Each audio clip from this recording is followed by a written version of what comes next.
गया ने विजय के उल्लास में कहा, लग गई लग गई। टन से बोली। अब दोबारा जब गुल्ली डंडे से लगी थी तो कथानायक प्रयास कर रहे थे कि इस बार भी एक बार और दोबारा दानली करके देख लेता हूँ। लेकिन अब की बार गया ने जीत की खुशी में गया कह रहा है कि गुल्ली डंडे से लग गई है, और टन से लगने की आवाज़ आई है। आगे कथानायक कह रहे कि मैंने अनजान बनने की चेष्टा करके कहा, तुमने लगते देखा है। कथानायक ने बिल्कुल जैसे उनको पता ही नहीं हो लगी है, इस प्रकार से बन करके, और ऐसी कोशिश कर रहे हैं, अनजान बनने की कोशिश कर रहे हैं, और कह रहे हैं, अरे गया, तुमने गुल्ली डंडे से लगते हुए देखी है क्या? ऐसे कहकर कह रहे हैं, खुद ही कह रहे हैं, मैंने तो नहीं देखी। अरे भाई गया, तूने देखी है क्या? मुझे तो खुद को तो दिखाई नहीं दी। तो गया कह रहा है, टन से बोलिए सरकार साहब, गुल्ली की डंडे से लगने की टन की आवाज़ आई है। तो कथानायक कह रहे हैं, और जो किसी ईंट से लग गई हो? कह रहे कि अरे भाई इस प्रकार टन की आवाज़ तो गुल्ली इसके डंडे की ईंट से लगने की भी तो हो सकती है। जो गुल्ली की डंडे से टकराने की आवाज़ न हो करके कहीं गुल्ली सीधी कहीं ईंट से जाकर टकराई हो तो उसकी आवाज़ भी तो हो सकती है। मेरे मुंह से ये वाक्य उस समय कैसे निकला, इसका मुझे बहुत आश्चर्य है, खुद आश्चर्य है। कथानायक कह रहे कि इस प्रकार के जो शब्द थे, मैंने कहा भाई एकदम से उस झूठ के लिए भी एक ऐसा वाक्य मेरे मुंह से एकदम बनकर तैयार हुआ कि ईंट से लग गई होगी। तो मुझे उस बात पर असंभव हो रहा है कि मैं किस प्रकार कैसे कह दिया मैंने। इस सत्य को झुटलाना वैसा ही था जैसे दिन को रात बताना। मतलब एक कोई बात साफ, बिल्कुल स्पष्ट, अपने आंखों के सामने स्पष्ट होना, और उस बात को भी स्वीकार न करने वाली स्थितियाँ थी। जैसे दिन को रात बताना एक बिल्कुल अलग बात हो रही है कि दिन को रात, कोई दिन के समय में कोई कहे कि रात हो रही है, इस प्रकार कोई स्वीकार नहीं कर सकता। उसी प्रकार वो उस समय जो गुल्ली डंडे से टकराई थी वो स्पष्ट दिख गया था। कोई भी उस बात को ना नहीं कह सकता, लेकिन उस बात को भी कथानायक ने जुटलाने का प्रयास यहाँ किया है। तो फिर आगे कथानायक करे कि हम दोनों ने गुल्ली को डंडे में जोर से लगते देखा था, लेकिन गया ने मेरा कथन स्वीकार कर लिया। अब हम दोनों को बिल्कुल स्पष्ट रूप से वो गुल्ली डंडे से लगती हुई दिखाई दी थी। फिर भी गया ने मेरी बात को मान लिया, और बात को मानते हुए गया कह रहा है, हाँ किसी ईंट से लग गई होगी।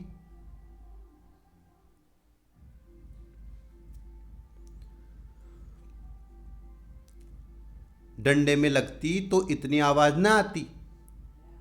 मैंने फिर पदाना शुरू कर दिया, लेकिन इतनी प्रत्यक्ष धांधली कर लेने के बाद गया की सरलता पर मुझे दया आने लगी। इसलिए जब तीसरी बार गुल्ली डंडे में लगी तो मैंने बड़ी उदारता से दाव देना तय कर दिया। गया ने कहा, अब तो अंधेरा हो गया है भैया, कल पर रखो।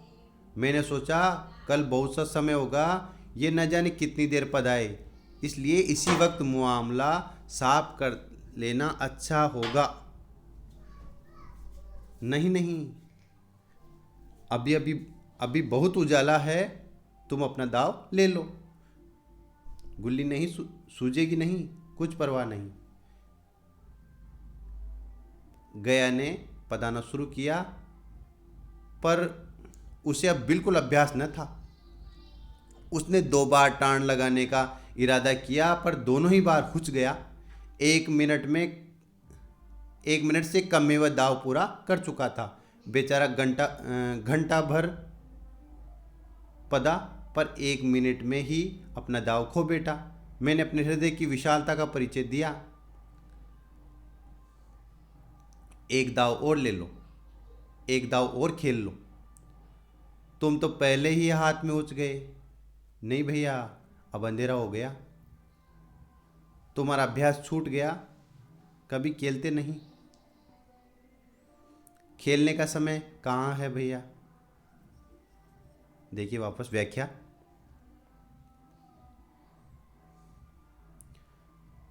तो वो सारी साफ स्पष्ट स्थिति ऊपर गुल्ली की डंडे से लगने के होने के बावजूद भी कथानायक द्वारा उस बात को नकारने पर गया ने आसानी से मान लिया और मानते हुए कहा, हाँ किसी ईंट से लगी होगी। मान लिया कि हाँ कहीं गुल्ली की किसी ईंट से लगने की आवाज़ हो सकती है, डंडे में लगती तो इतनी आवाज़ न आती। बेचारे गया ने उस बात को उस लगने के अनुरूप ही मान कर कह दिया कि हाँ डंडे में इस प्रकार से गुल्ली लगती तो इतनी तेज़ आवाज़ नहीं होती है, तो किसी ईंट की आवाज़ ही होगी। चलो ये 2 बार की स्थितियाँ रही, 2 बार कथानायक ने धांधली कर ली।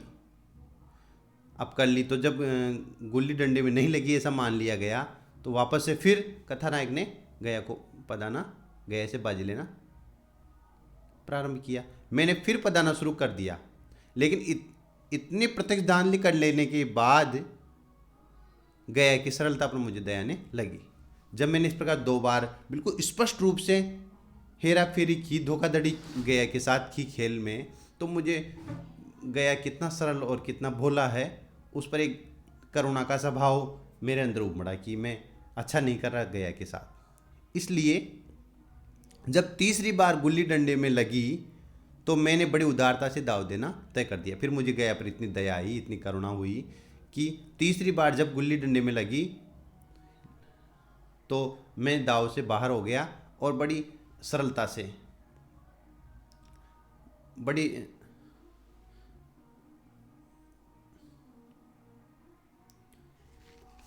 बड़प्पन, ऐसे बड़प्पन का जो भाव, उस भाव से उस गया को बाजी देने वाली जो बात है वो स्वीकार कर ली।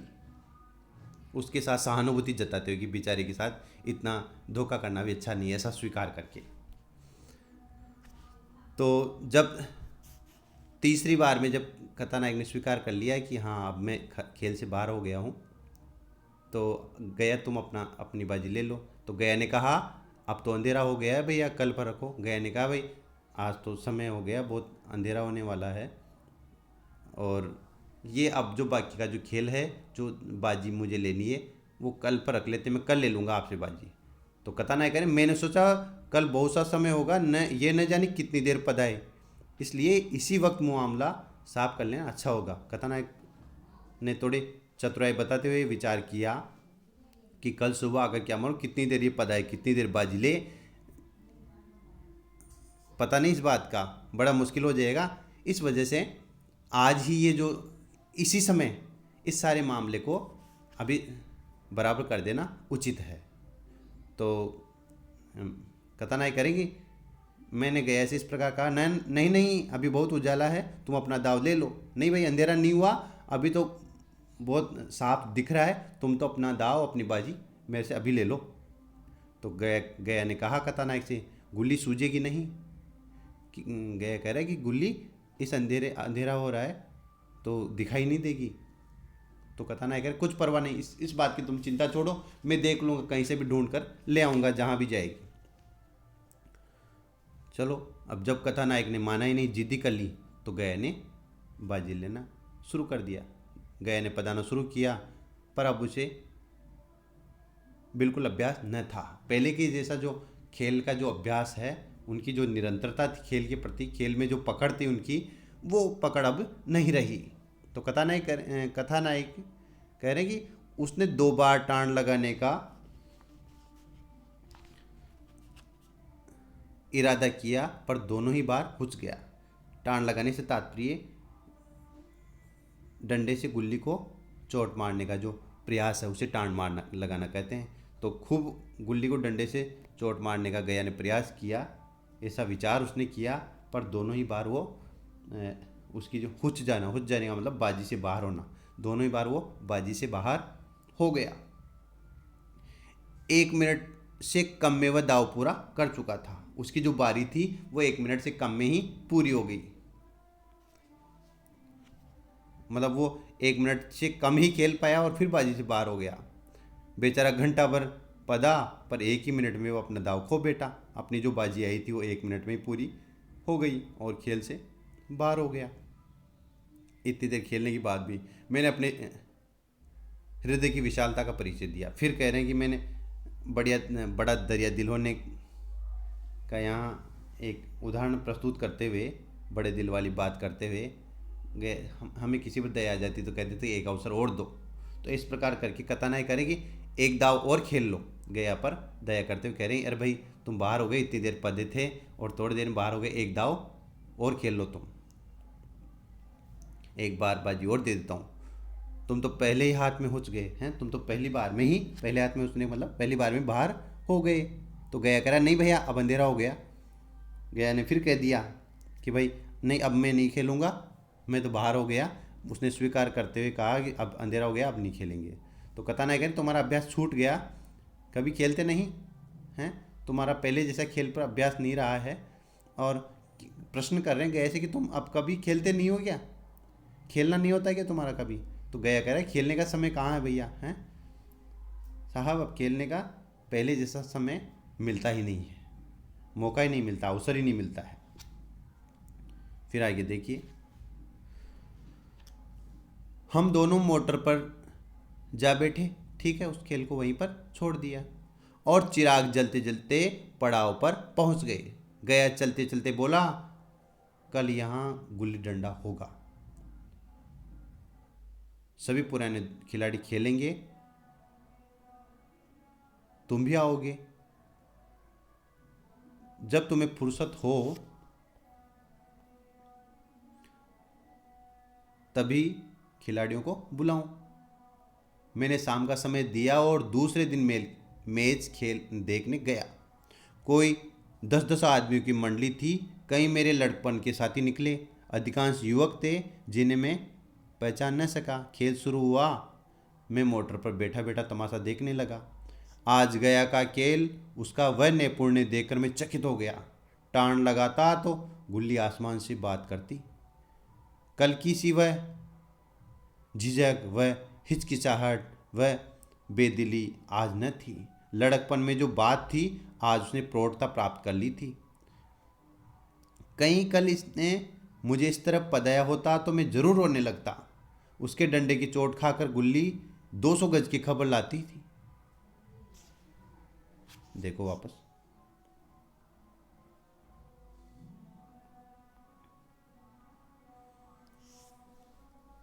अब जब गया खेल से बाहर हो गया और एक बार खेलने का अवसर और कथानायक ने गया को देना चाहा, लेकिन गया ने उसको स्वीकार नहीं किया और कह दिया कि आज अब अंधेरा हो गया है, नहीं खेलेंगे, अब हमें चलना चाहिए। तो दोनों कथानायक की जो वाहन था, गाड़ी थी, उसमें बैठ कर के, और चिराग जलने से तात्पर्य दीपक, चिराग से तात्पर्य दीपक, और हम कह दें संध्या का जो समय है, संध्या का समय होते होते जो पड़ाव था, जो उनके ठहरने का स्थान था, वहाँ पर वो आ गए। गया चलते चलते बोला, कल यहाँ गुल्ली डंडा होगा। गया ने वहाँ से कथानायक से अलग होते हुए कहा कि इसी जगह कल गुल्ली डंडा का खेल होगा, सभी पुराने खिलाड़ी खेलेंगे। एक सारे जो पुराने जो खिलाड़ी हैं उस खेल में शामिल होंगे, भाग लेंगे। तुम भी आओगे? प्रश्न किया कथानायक से, गया ने प्रश्न किया, तुम भी आओगे ना? ऐसे अब मतलब एक एक एक न्योता, खेल का न्योता, खेल में शामिल होने का न्योता देकर जा रहा है गया। अब वो बताना चाहता है कि गया कथानायक को ये बताना चाहता है कि मैं तुम्हारे साथ नहीं खेल सकता, तुम्हारे साथ वो पहले वाली एक हिचकिचाहट जो दोनों के बीच में पैदा हो रही थी, एक झिझक जो थी, उस वजह से वो सही प्रदर्शन नहीं कर पाया। तो वो अपनी जो वास्तविक जो प्रदर्शन था वो करके दिखाना चाहता है कथानायक को। तो कथानायक को खेल देखने का न्योता, निमंत्रण उसने गया ने दे दिया और कहा भाई तुम ज़्यादा समय नहीं दे सकते, तो जब तुम्हें फुर्सत हो तभी खिलाड़ियों को बुलाऊं, भाई तुम्हारा कहीं तुम जिस काम से आए हो उसका समय अलग है, तो तुम जब भी तुम्हें अवकाश मिले अपने काम से तभी मैं खिलाड़ियों को बुलाऊंगा और उसी समय हम खेल खेलेंगे। तो इस प्रकार से जब गया ने कथानायक से पूछा तो कथानायक ने मैंने शाम का समय दिया और दूसरे दिन मैच देखने गया। कथानायक ने गया को शाम के समय खेल देखने का समय गया को दे दिया और दूसरे दिन फिर गुल्ली डंडे खेल का मैच हुआ और उसको देखने के लिए कथानायक गया के बुलाने पर निमंत्रण पर जाते हैं। अब वहाँ खेल में क्या हुआ जो आगे देखिए। कोई 10-10 आदमियों की मंडली थी वहाँ पर, जो झुंड समूह थे खेलने के, जो दो दल थे, 10-10 आदमियों के दल थे और उनको कथानायक ने देखा। कई मेरे लड़कपन के साथी निकले। उन जो दल थे, दोनों खेल के जो दल थे खेलने वालों के, उनमें कथानायक करेंगे उसमें मेरे बचपन के मित्र भी थे। अधिकांश युवक थे जिन्हें मैं पहचान न सका। उनमें से अधिकांश मेरे से कम उम्र के थे, तो वो अभी युवा स्थिति में आए हैं। उनको थोड़ा मुझे पहचानने में एक समस्या सी आ रही थी, मैं उनको स्पष्ट नहीं जान पा रहा था, ऐसी स्थिति वहाँ थी। और अब वो गुल्ली डंडा खेल शुरू हुआ। आज खेल में कथानायक नहीं है, आज तो गया की सामान्य स्थिति के जो लोग, बराबरी के जो लोग हैं, वही खेल खेल रहे हैं। अब बराबरी में ही रस रहता है और बराबरी का जो रिश्ता है उसमें प्राकृतिक, हम वापस हमारी कहानी का जो मूल जो उद्देश्य है वहाँ पर जाएं कि पद और प्रतिष्ठा जो हमारे बीच के जो प्राकृतिक संबंध है, वास्तविक जो रिश्ता है, उसको समाप्त कर देते हैं। तो आज के खेल में वो पद और प्रतिष्ठा बीच में नहीं आ रही है।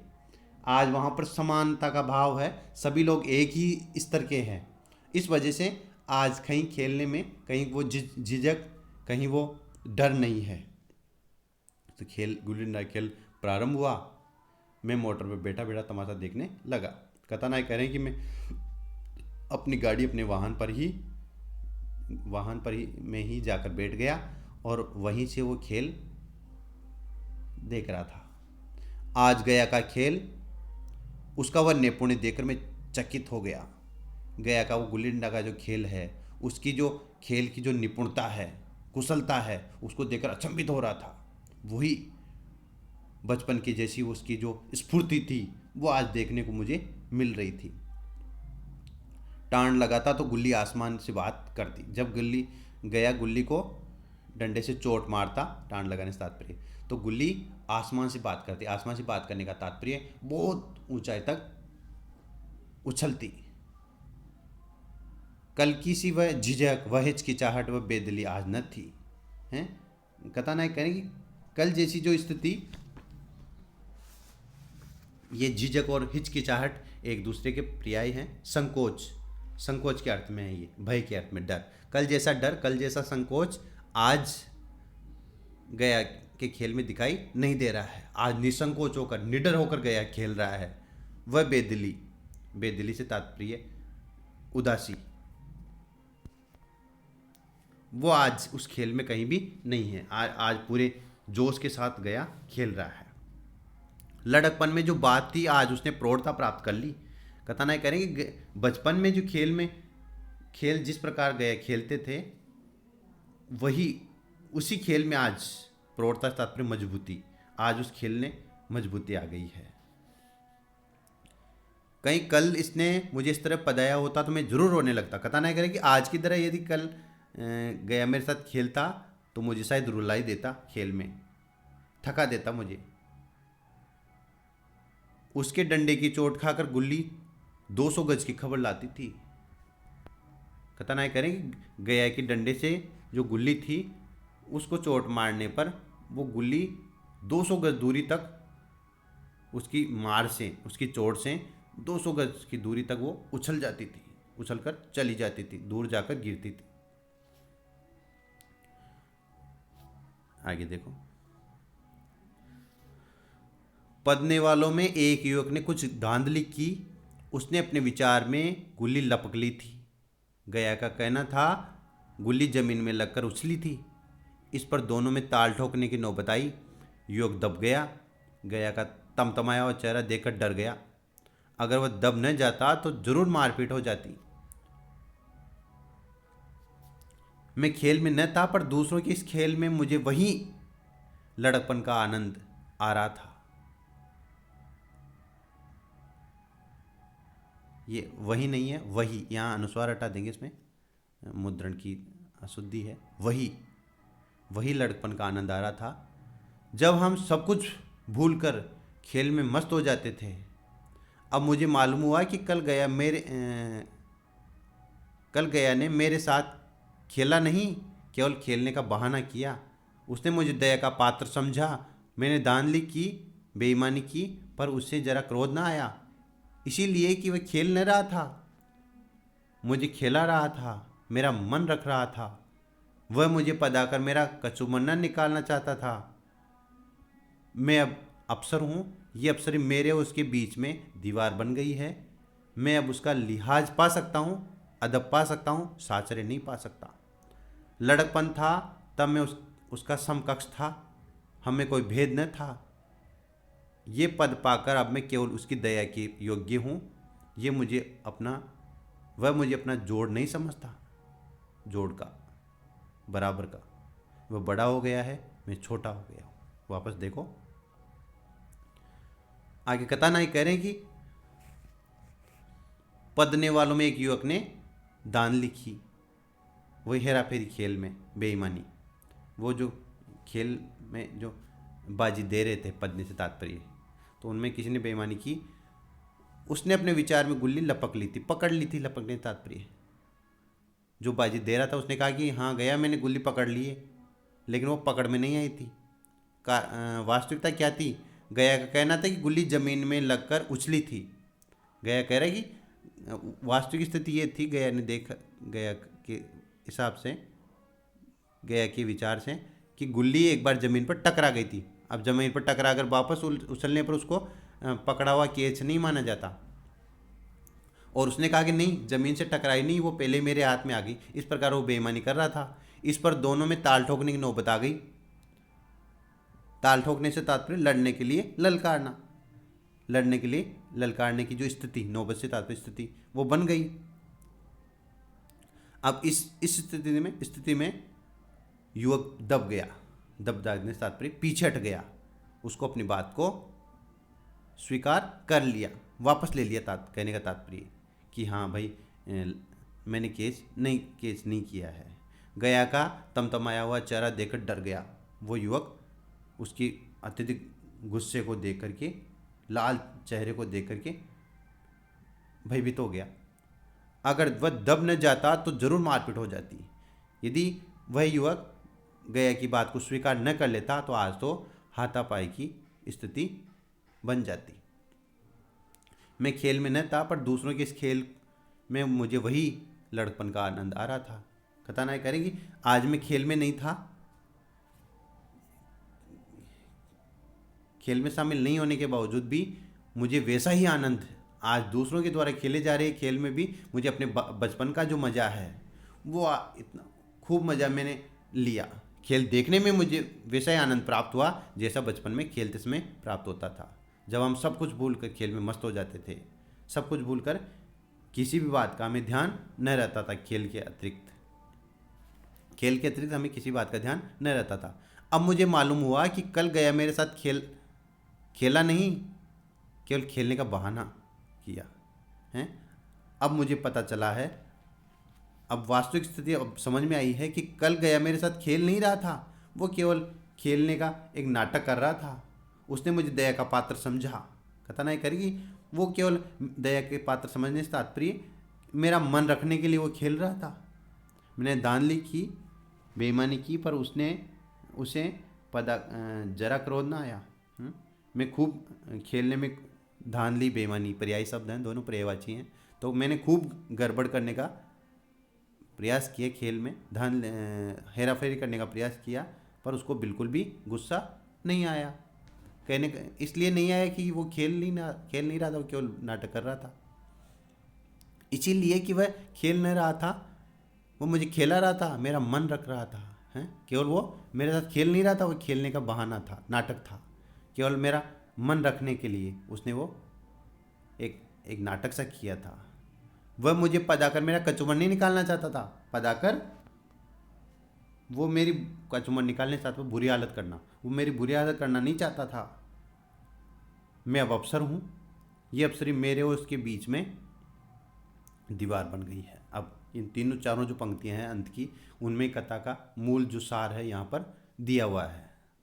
कथानायक कह रहे हैं कि मैं एक अधिकारी हूँ और ये अधिकारी होने का भाव, एक पद और प्रतिष्ठा जो मेरे पास है, वो ये अफसरी मेरे और उसके बीच में दीवार बन गई है। एक बाधा, एक अवरोध पैदा उसने कर दिया हमारे उस जो मजबूत, जो सुदृढ़, जो दोस्ती का जो रिश्ता था हमारे बीच, उसके बीच में ये अधिकारी होने का जो भाव है, ये पद और जो प्रतिष्ठा है, वो हमारे बीच में एक बाधा बन गई है। हमारे दोनों की दोस्ती की मजबूत रिश्ते के बीच में एक बाधा बन गई है। मैं अब उसका लिहाज पा सकता हूँ, अदब पा सकता हूँ, साचरी नहीं पा सकता। एक मुझे उसका लिहाज और अदब, ये दोनों भी पर्यायवाची शब्द हैं। इसका तात्पर्य आदर सम्मान। मुझे गया से आदर सम्मान तो प्राप्त हो सकता है, पर वो साचरी का तात्पर्य दोस्ती, वो दोस्ती का जो संबंध है वो मैं वापस गया के साथ नहीं जोड़ सकता। लड़कपन था तब मैं उसका समकक्ष था। बचपन में हम दोनों बराबर थे, बराबरी का भाव था, हमें कोई भेद न था, हमें कोई अंतर न था। यह पद पाकर अब मैं केवल उसकी दया के योग्य हूँ, वह मुझे अपना जोड़ नहीं समझता। अब ये पद और प्रतिष्ठा मुझे जो मिली है, उसके बाद तो मैं गया मुझ पर दया जरूर कर सकता है। उसकी योग्यता, ये दया की योग्यता ही मुझे, वो करुणा का भाव मेरे ऊपर आ सकता है, एक सहानुभूति वो जरूर जता सकता है, पर वो मुझे अब बराबर का नहीं मानता है, मुझे दोस्ती योग्य नहीं मानता है। अब गया इसी भाव के कारण, इसी भाव की वजह से गया मेरे से बड़ा हो गया है, मेरे से वरिष्ठ है, और मैं गया के सामने छोटा हूँ, उसके सामने मैं छोटा हूँ। इस प्रकार से एक गुल्ली डंडा कहानी है जो पूर्ण हुई।